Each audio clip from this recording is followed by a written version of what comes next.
There's a particular sound a baccarat crystal makes when someone slams it on a mahogany table. A sharp, violent ring that cuts through polite conversation like a knife. I heard that sound at exactly 7:47 p.m. at Thanksgiving night 2024. My daughter-in-law, Vanessa, had just called me senile. In my own home, at my own table, using glassware I bought in Paris in 1982. Let me paint the picture. Picture-perfect Vanessa, with her Botox smile in her designer dress, a dress I later found out cost $8,000 from my American Express black card she borrowed, stood up at my table. She pointed her French manicured finger at me like I was a confused child and said, "Mom, let's be realistic here. You're getting older, confused. Marcus and I think it's time you signed power of attorney over to us, to protect your legacy from any senile mistakes." Senile mistakes. Those were her exact words. My son, Marcus, my baby boy who I carried on my back while building an empire, sat there cutting his turkey, didn't say a word, didn't look up. His silence was louder than her insults. What they didn't know, what they couldn't know, is that Gucci handbag sitting under my chair wasn't holding blood pressure medication. It was holding her termination letter. But I'm getting ahead of myself. Let me tell you how a poor black girl from Southside Chicago became the woman who built the table they were eating at. Because this story, it doesn't start with revenge. It starts with survival. 1968. I was 19 years old. Martin Luther King Jr. had just been assassinated. Chicago was burning, and I was standing in line at First National Bank with $500 in my purse and a dream in my heart. I wanted to buy a house, a 2-bedroom on the South Side. Nothing fancy, just something mine. The loan officer, a white man with a mustache that looked like a dead caterpillar, he took one look at me and laughed. Not a chuckle, a full belly laugh. He said, "Honey, we don't give loans to your kind, especially not single girls. Come back when you have a husband. Your kind." I walked out of that bank with my head high and my heart broken. But Eleanor Vance doesn't stay broken. I worked 3 jobs, cleaned houses in the morning, typed letters at a law firm during the day, sang at a jazz club on weekends. I saved every penny in a shoebox under my bed. No banks, never again. By 1972, I had $12,000 cash. I bought that house, paid in full, in cash, and I'll never forget the look on that loan officer's face when I walked back into that bank to open a business account. I slammed that stack of bills on his desk. I didn't say a word. I just smiled. He processed my paperwork in silence. That one house became 2. 2 became 5. 5 became a whole block. By 1978, I owned 23 properties in Chicago. I was 29 years old. The same year I got pregnant with Marcus. His father, gone before the baby was born, said he couldn't handle a woman who emasculated him by making more money. So I did what black mothers have done for generations. I raised that boy alone. I carried him on my back to property inspections. He learned to walk in construction sites. He learned to read using rental agreements as bedtime stories. Marcus was my world. Smart as a whip, sensitive, creative. He wanted to be an artist, a painter, but I pushed him toward business school. Maybe that was my first mistake. I wanted him to have what I didn't have, an Ivy League education, connections, legitimacy. So I worked harder, expanded the business, bought commercial properties, apartment complexes. By 1995, my real estate portfolio was worth $47 million. I paid for Marcus's Harvard education in cash, 4 years, $250,000, not a single student loan. He met Vanessa his senior year. Pretty girl, mixed race, black father, white mother, came from money, old Connecticut money. She was everything I thought Marcus needed, polished, connected, sophisticated. I should have seen the red flags, the way she'd forget her wallet when we went to dinner, how she'd mention Marcus's family wealth to her friends, the way she called me quaint when I told her stories about cleaning houses. But I was so desperate for Marcus to be happy, to have a partner, to not be alone like I was. So I ignored my gut, and I paid for their wedding, $150,000 at the Four Seasons. I even bought their house as a wedding gift, a 4-bedroom colonial in the suburbs. $800,000. I put it in Marcus's name. They cried, said I was the most generous mother in the world. They were right about one thing. I was generous. Too generous. It started small. Little comments, little disrespects. So small you'd think I was being paranoid if I complained. My 70th birthday, I planned a dinner at my house, invited 20 people, family, old friends, business associates. Vanessa and Marcus showed up 2 hours late. No gift, no apology, no explanation. Vanessa walked in, looked around at my decorations — I'd spent 3 days cooking — and said, "Oh, wow, Mom, this is so vintage, like a 1990s time capsule. It's adorable." Adorable. She said it with that smile, that condescending, pitying smile, like I was a child playing dress-up. Marcus actually laughed. I smiled and served the cake, but inside, I was taking notes. 6 months before Thanksgiving, I made Vanessa VP of Operations at my holding company. She'd been working in real estate for 5 years, had an MBA from Columbia. I thought she was ready. She wasn't ready, or rather, she was ready to take credit, but not responsibility. We lost a $2 million deal because she didn't file paperwork on time. When I called her into my office, she blamed my assistant, said the old systems were inefficient and that maybe it's time to modernize. She said this company needs a fresh vision, younger energy.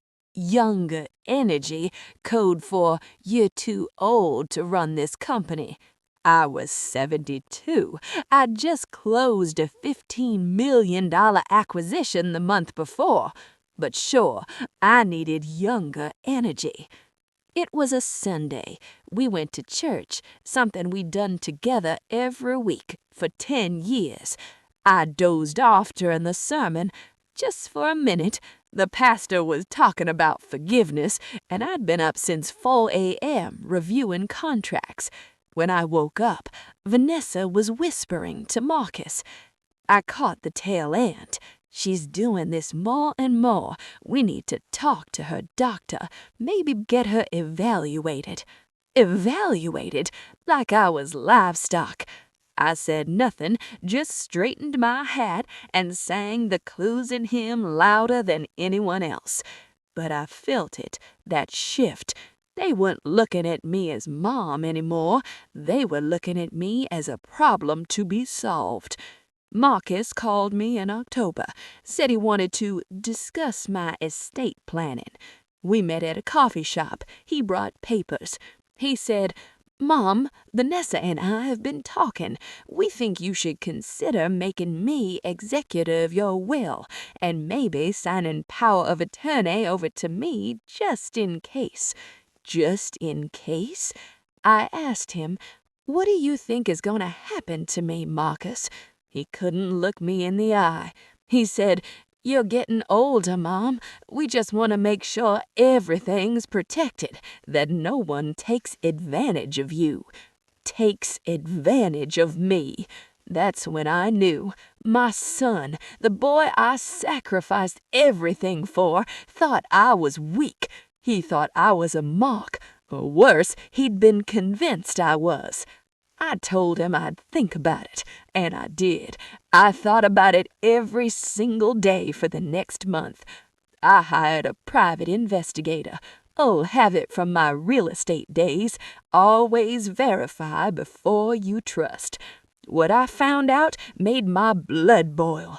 Vanessa had been telling people at work that I had dementia. She'd been positioning herself as the real decision-maker behind the company.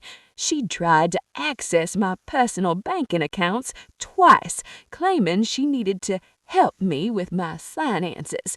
At Marcus, he'd already been looking at nursing homes. I found the brochures in his car when I borrowed it one day. Luxury facilities, $15,000 a month. They even circled the memory care wing. Memory care? I have a sharper memory than both of them combined. I can recite every property deed I've ever signed. I remember every slight, every insult, every betrayal. And I damn sure remember who built everything they're trying to steal. So I made a plan. Not a hasty plan, not an emotional plan, a surgical plan. The kind of plan you make when you spent 50 years winning negotiations. I called my lawyer, my accountant, my board of directors, and I prepared 3 documents: Vanessa's termination, the revocation of their house deed, and a new will. All I needed was the right moment, the perfect stage. And wouldn't you know it, they invited me to Thanksgiving dinner. I got dressed that morning like I was going to war, because I was. Chanel suit, black, classic, 1995 vintage, pearl necklace, 3 strands, the same pearls my grandmother wore when she testified against the KKK in 1965, red lipstick, MAC, Russian red, and my Gucci bag, the one holding the envelope that would change everything. I arrived at 4 p.m., right on time. Marcus opened the door, hugged me, said, "Happy Thanksgiving, Mom." He smelled of lies and expensive cologne. Vanessa was in the kitchen, wearing an apron that said, "Blessed." The irony. She said, "Eleanor is so glad you could make it. I was just telling Marcus we should do this more often. Family is so important." Family. I smiled, said I agreed. I even brought wine, a 1996 Chateau Margaux, $800 a bottle. I was going to enjoy every sip. The table was beautiful, I'll give her that. White tablecloth, gold chargers, fall decorations, all bought with my credit card, of course. There were 6 of us at dinner. Me, Marcus, Vanessa, her sister Jessica, her mother Patricia, and Marcus's cousin David. David was the only one who seemed genuinely happy to see me. He hugged me and whispered, "Auntie E, you look like $1 million. More like 200 million, baby, but who's counting?" We said grace. Vanessa led it. She thanked God for family, health, and the wisdom to know when to let others carry our burdens. I kept my eyes closed and my mouth shut. Then we ate. The turkey was dry, the stuffing was underseasoned, but I complimented everything. I was a perfect guest for the first 30 minutes. It was Vanessa's mother, Patricia, who threw the first stone. She said, "Eleanor, honey, how have you been feeling? Marcus mentioned you've been a little forgetful lately." Forgetful. I took a sip of wine. I said, Forgetful? I don't think so. In fact, Patricia, I remember very clearly that you still owe me $5,000 from when I loaned it to you in 2019 for your kitchen renovation. You said you'd pay me back in 6 months. It's been 5 years. But who's counting? Patricia turned red, changed the subject. Vanessa gave me a look, a warning look. I smiled sweetly and cut my turkey. For the next 20 minutes, they tried a different tactic. They started talking about me like I wasn't there. Vanessa said, "You know, Jessica, Mom has been having such a hard time with technology. She can't figure out how to use her iPhone. We had to show her how to send a text 3 times last week." Her sister replied, "Oh no, that must be so frustrating." Vanessa continued, "It is, and the other day she forgot where she parked at the grocery store. Security had to help her find her car." I didn't forget where I parked. I was testing the new security system I'd hired for my properties, but I didn't say that. I just sat there, eating my dry turkey, letting them talk, letting them dig their own grave. Then Marcus spoke, my son, my baby boy. He said, "Mom, we've been wanting to talk to you about something important." I put down my fork. I said, "I'm listening." He continued, Vanessa and we've been worried about you, living in that big house all alone, managing all those properties by yourself. We think it's time for you to slow down." Slow down. He went on, "We found a really nice community, assisted living. It's beautiful, Mom. You'd have your own apartment. There's a pool, activities, and 24-hour medical care." Vanessa jumped in. "It's in Scottsdale, Arizona. The weather is amazing. You'd love it." Scottsdale, Arizona, 2,000 miles away from my business, my properties, my life. I asked, "And what would happen to my company while I'm enjoying the Scottsdale sun?" Vanessa pulled out papers at my Thanksgiving dinner. She said, "Well, that's the other thing we wanted to discuss. Marcus and I have been consulting with some estate attorneys. We think it's in everyone's best interest if you sign power of attorney over to Marcus, and we'd take over day-to-day operations of the company." She slid the papers across the table, right over the cranberry sauce. "It's really the smart thing to do, Eleanor, for your own protection." For my own protection. I looked at Marcus. He wouldn't meet my eyes. I looked at Vanessa. She was smiling, that fake, plastic, predatory smile. And that's when she said it. "Mom, let's be realistic here. You're getting older, confused. We all see it. The forgetfulness, the repeating stories, the senile moments." She slammed her crystal glass on the table. "We're not trying to be mean. We're trying to help you before you make mistakes that could destroy everything you've built." Senile. There it was, the word I'd been waiting for, the word that gave me permission to do what I came here to do. I didn't react immediately. I took a long, slow sip of my wine. Chateau Margaux, 1996. Excellent year. I savored it. Let the silence stretch.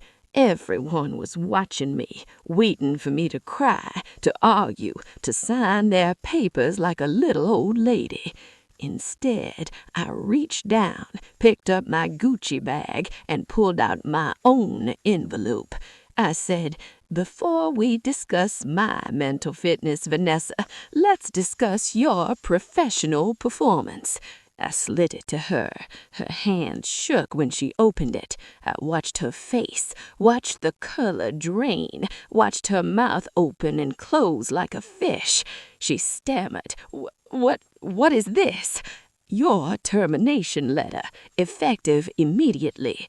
As CEO and majority shareholder of Vance Holdings, I'm exercising my right to terminate you for cause being gross incompetence, insubordination, and misrepresentation of company leadership. Marcus jumped up from his chair, shouting, "Mom, you can't do this. This is insane." Insane. Interesting word choice, coming from the man who just tried to declare me incompetent.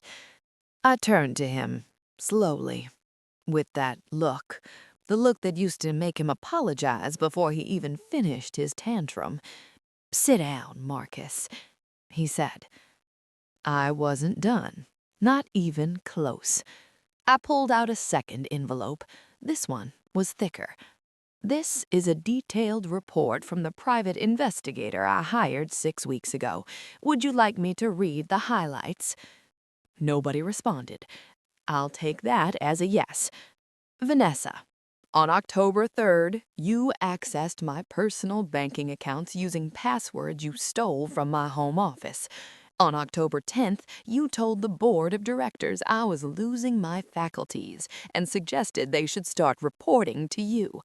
On October 18th, you forged my signature on a property deal that would have transferred one of my apartment complexes into your name." Everyone gasped. "Oh, you thought I didn't know about that? Honey, I built this company on knowing everything. The only reason that deal didn't go through is because my lawyer flagged it. Did you really think you could forge Eleanor Vance's signature?"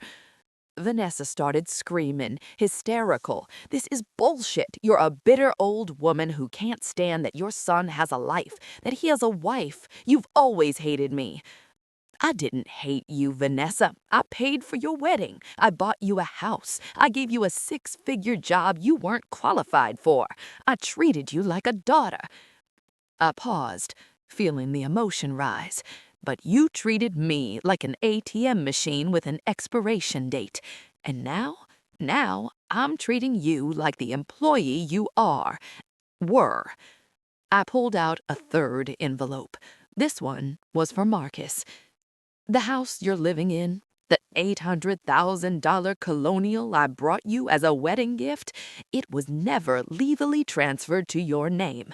It's a comodato agreement, a free loan of property, revocable at any time." I let that sink in. "I'm revoking it. You have 30 days to vacate." The silence was absolute.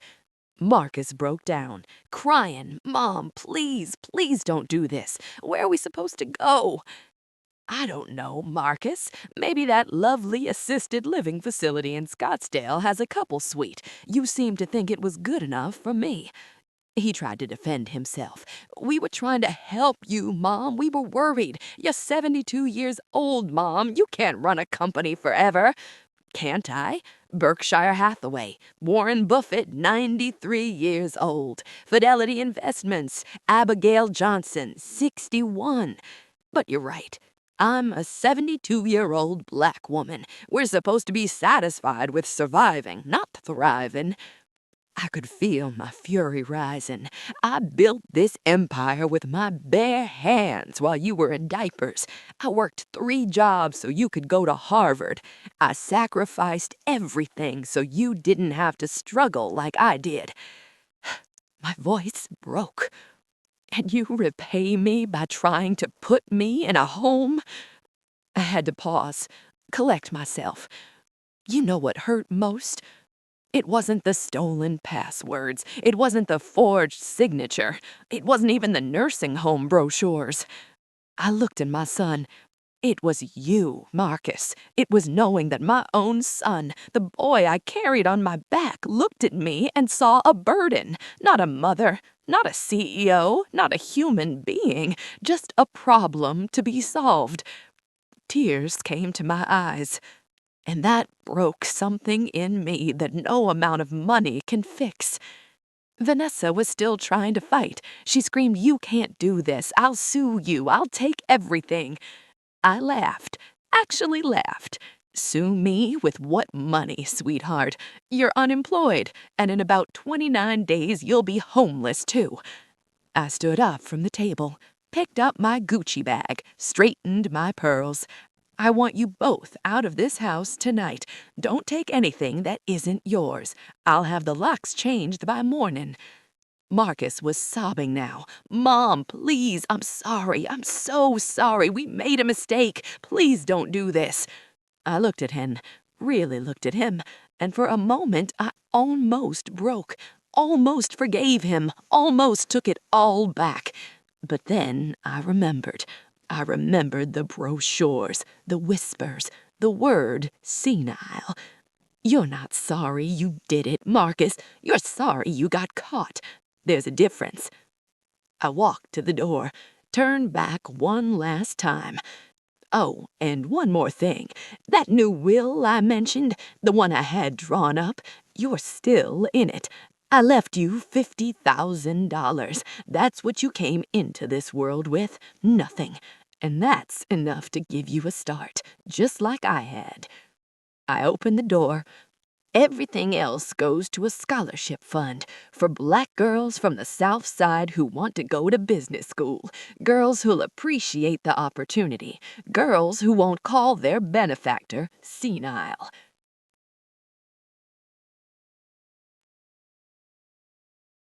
They called me 47 times that night. I blocked both their numbers. Vanessa showed up at my office the next morning. Security escorted her out. She was screaming about discrimination, lawyers, revenge. My legal team was ready. We had everything documented. She didn't have a case. Marcus sent me letters, long, rambling letters about how he was manipulated, how Vanessa was the problem, not him, how he still loved me, how he needed another chance. I read every single one, and I threw every single one away. 3 weeks later, they moved out. I drove by the house, saw the moving truck, didn't stop. Vanessa got a job at a competitor's firm, entry-level position, $45,000 a year, from VP to assistant in 1 month. The real estate world is small. Word travels fast.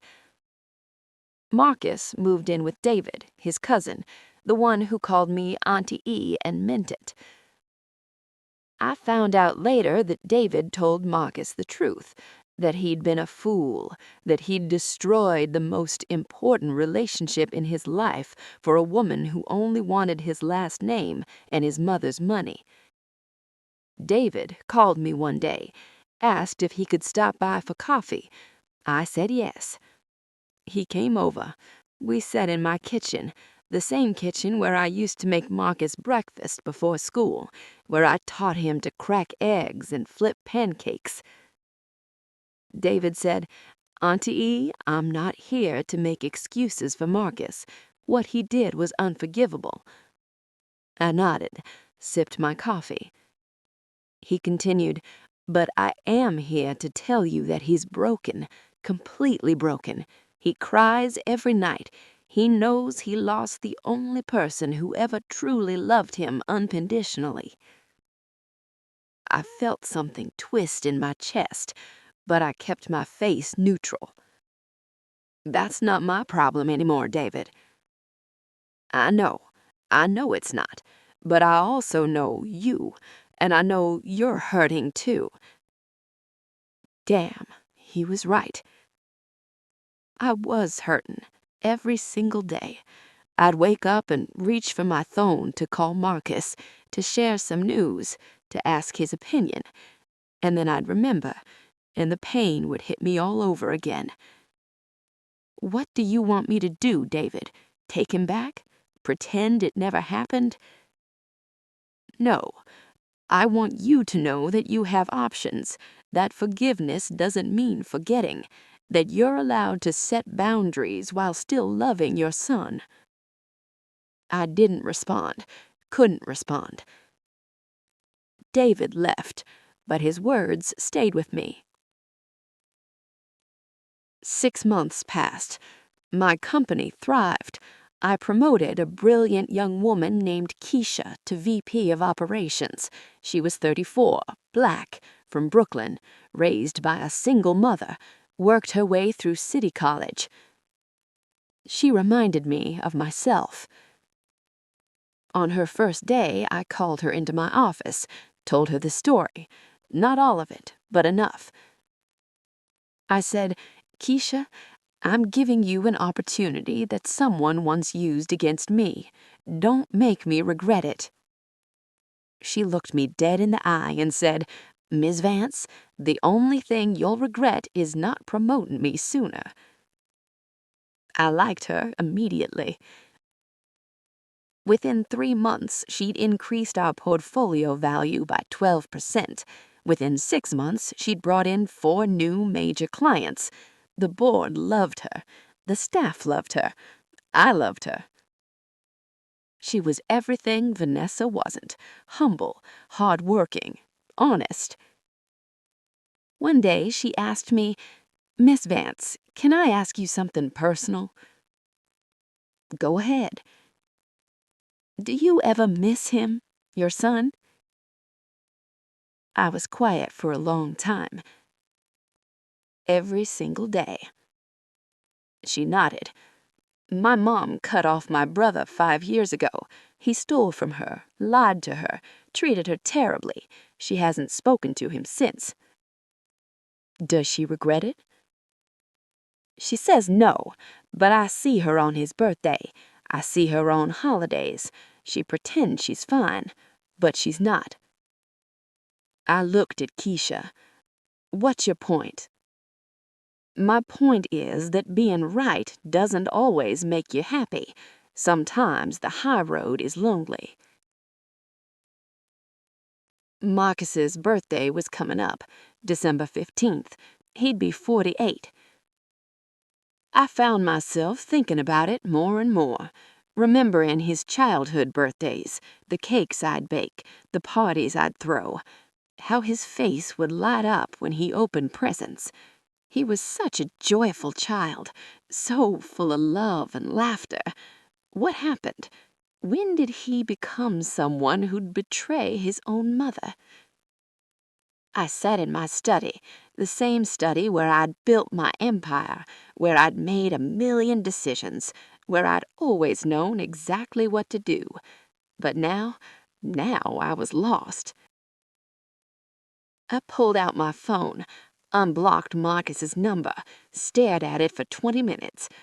My finger hovered over the call button, but I didn't press it. Instead, I did something else, something I hadn't done in months. I cried. I cried for the little boy who used to hold my hand, for the teenager who'd defend me against anyone who disrespected his mom, for the young man who'd hug me and say, "I love you more than anything, Ma." I cried for the relationship we used to have, the trust we used to share, the bond that used to be unbreakable. And I cried for the woman I'd become, hard, unforgiving, right, so right, and so alone. The next morning, I made a decision. I called my lawyer. I want to set up a meeting with Marcus, neutral location. No Vanessa, just him and me. My lawyer was surprised. "Eleanor, are you sure about this?" I said, "No, but I'm doing it anyway." We met at a park, the same park where I used to take Marcus when he was little, where he learned to ride a bike, where we'd have picnics on Sunday afternoons. He looked terrible, thinner, older, tired. When he saw me, he started crying immediately. "Mom." That's all he said, just Mom, but it was loaded with 1,000 apologies. I didn't hug him, not yet.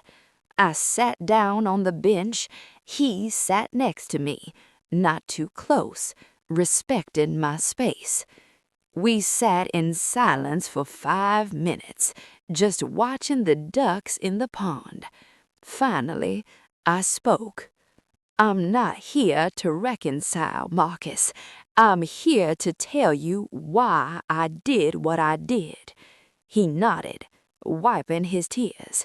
You humiliated me. You treated me like I was incompetent. You chose a woman who'd known you for 10 years over a mother who'd sacrificed 50 years for you. I know. Do you? Do you really understand what you did to me? He was quiet. Then, I think I'm starting to. Living with David, working a regular job, losing everything, it made me realize how much you gave me, how much I took for granted. I let him continue. Vanessa, she got in my head. She made me think that protecting your legacy meant taking control. She made me think that you were losing your edge. But the truth is, I was losing mine. I became weak. I became greedy. I became someone I hate. What happened with Vanessa?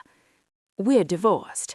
Finalized last month. She didn't even fight for anything. There was nothing to fight for. Good. We sat in silence again. Mom, I know I don't deserve forgiveness. I know what I did was unforgivable, but I need you to know that losing you has been the worst punishment imaginable. Worse than losing the house, worse than losing my marriage, worse than everything. My throat tightened. I'm not ready to forgive you, Marcus. I understand. But I'm willing to start talking once a month. Here, same time, same place. We talk, we rebuild, slowly. He looked at me with hope in his eyes. Really? I said, on one condition. Anything. You get therapy, real therapy. You figure out why you let someone manipulate you into betraying your own mother. You do the work. And then, maybe we can find our way back to something that resembles a relationship. I'll do it. I promise. I'll do anything. I stood up. He stood up too. This time, I did hug him. Briefly, stiffly. But it was something. Don't make me regret this, Marcus. I won't. I swear I won't. That was 8 months ago. We've met every month since then. Same park, same bench. At first it was awkward, painful. We'd sit in silence more than we'd talk. But slowly, gradually, we started to rebuild. He told me about his therapy, about the things he was learning about himself, about his insecurities, his fear of never being good enough, his resentment that I was so successful while he felt like a failure. I told him about my pain, about how his betrayal felt like a death, about how I still wake up angry some days, about how forgiveness is a process, not a destination. We're not where we used to be. We'll probably never be there again, but we're somewhere. And somewhere is better than nowhere. He got a good job, sales manager at a tech company. He's good at it, earning his own way, building his own life. He doesn't ask me for money, doesn't ask me for favors, just shows up, puts in the work, respects my boundaries. Last month, on Mother's Day, he brought me flowers, simple daisies, my favorite. He said, I know flowers don't fix anything, but I wanted you to know I was thinking about you. I put them in water, put them on my kitchen table. They're still there, dried now, but I can't bring myself to throw them away. So as for me, I'm still CEO, still running my empire, still proving everyone wrong who said I was too old, too black, too female, too anything to run my own damn life. Last month, Forbes featured me in an article, the 72-year-old CEO who refuses to retire. They asked me, "What's your secret to longevity in business?" I said, never let anyone define your limitations. Not banks, not society, not even your own family. They asked, "Do you have any regrets?" I paused, thought about Marcus, about Vanessa, about that Thanksgiving dinner that changed everything. Yes, I regret being too generous without setting boundaries. I regret assuming family loyalty was guaranteed. But I don't regret standing up for myself. I don't regret demanding respect. And I don't regret showing them that underestimating Eleanor Vance is the biggest mistake anyone can make. The article went viral. I got hundreds of messages from women, from black professionals, from people who'd been betrayed by family. They all said some version of the same thing. Thank you for showing us it's okay to choose ourselves. So here's what I want you to understand. This isn't a story about revenge. It's a story about respect. It's about knowing your worth, about refusing to be diminished, about understanding that sometimes love means setting boundaries, even when it breaks your heart. People will call you cruel. They'll say you're vindictive. They'll say family is everything and you should forgive unconditionally. But here's what they don't understand. Unconditional love doesn't mean unconditional tolerance of disrespect. You can love someone and still refuse to be their victim. You can be generous and still demand gratitude. You can be a mother and still require your child to treat you like a human being. I gave Marcus everything, but the one thing I couldn't give him was the right to abuse me. So I took everything back, not because I'm cruel, but because I'm Eleanor Vance, and Eleanor Vance doesn't beg for respect. She commands it. My white head isn't a sign of weakness, it's a crown earned through 70 years of fighting, surviving, and winning. So to anyone listening to this story, here's my question for you. When someone you love disrespects you, betrays you, tries to diminish you, what do? Do you tolerate it for the sake of peace? Or do you stand up, speak truth, and accept the consequences even when they break your heart? I made my choice, and yes, it was painful. Yes, it was lonely. Yes, there are days I question if I did the right thing. But I can look in the mirror. I can sleep at night. I can walk into my boardroom with my head high. Because I didn't just build a financial empire, I built something more important. I built a legacy of self-respect. And that's worth more than all the money in the world. My name is Eleanor Vance. I'm 73 years old. I'm black. I'm a woman. I'm a CEO. I'm a mother. Complicated though that relationship may be, and I'm still here, still fighting, still refusing to let anyone tell me I'm too old, too senile, or too anything to run my own damn life. If you think I'm harsh, you're entitled to your opinion. If you think I'm right, I appreciate your support. But either way, I'm at peace with my decisions.